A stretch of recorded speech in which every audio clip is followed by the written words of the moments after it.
everybody, welcome back to the channel, and thank you as always for tuning in. So it's about maybe a year or so ago, my buddy Nick reached out and he was like, man, can I be honest with you? The way you're picking is wrong. And maybe he didn't put it that harshly, but that was kind of the point. And I was like, yeah, I know, but I've been playing for, I don't know, 12 years now, and it would be really hard to totally overhaul the way I'm playing guitar.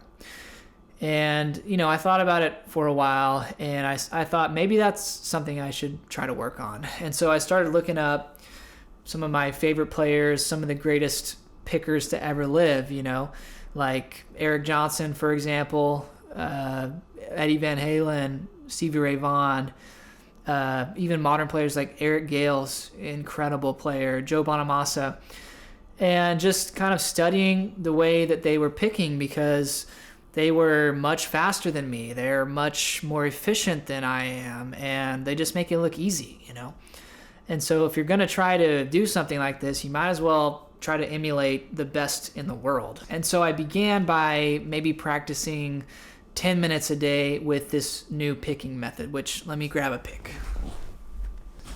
So maybe some of you out there already play and pick in the right way, but for me, I was holding the pick like this. It hurts me to even replicate this. And so years of almost hyperextending my thumb like that, I have really bad pain in this joint right here. And so now when I pick, I never straighten my thumb out all the way. So I've always got kind of a bend right there. But I started out with just moving the pick in my hand for about 10 minutes per day.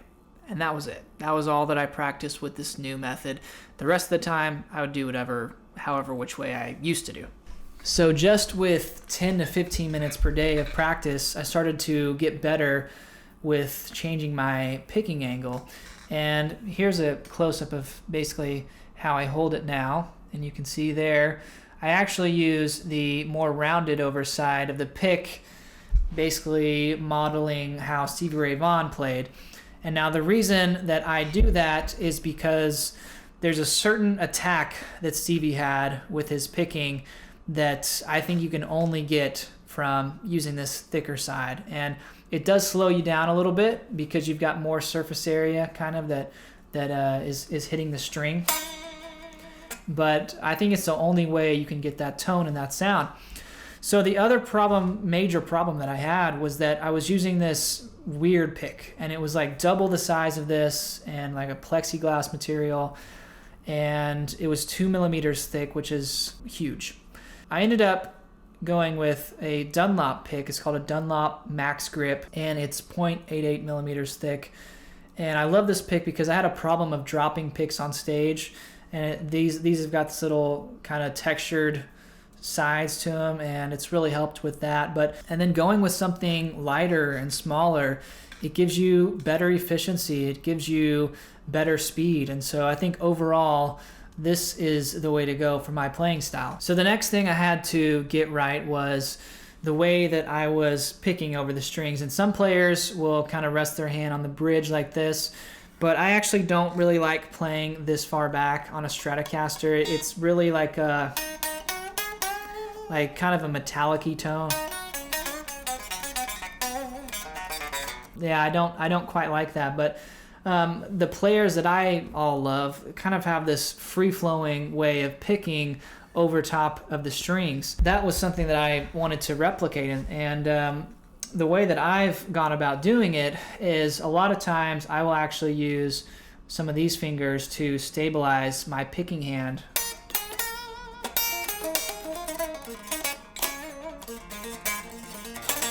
And it gives your hand a lot of balance, and you can be a little bit more accurate, I've found, consistently with this method. Now, of course, I'm not always doing that, so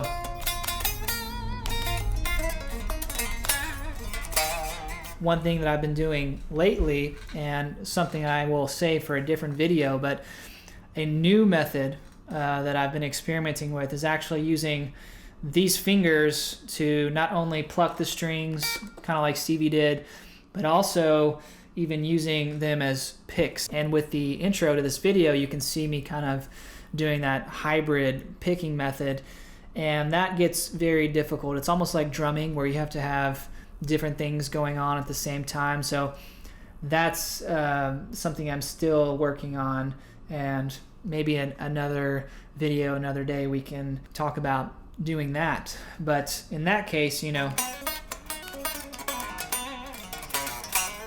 you can actually rest your hand maybe on the pick guard, or maybe on some of the top few strings, and that's, you know, working in parallel, because you're muting some of the strings that you don't want to hit, and then also giving yourself some stabilization so you can accurately pick the strings.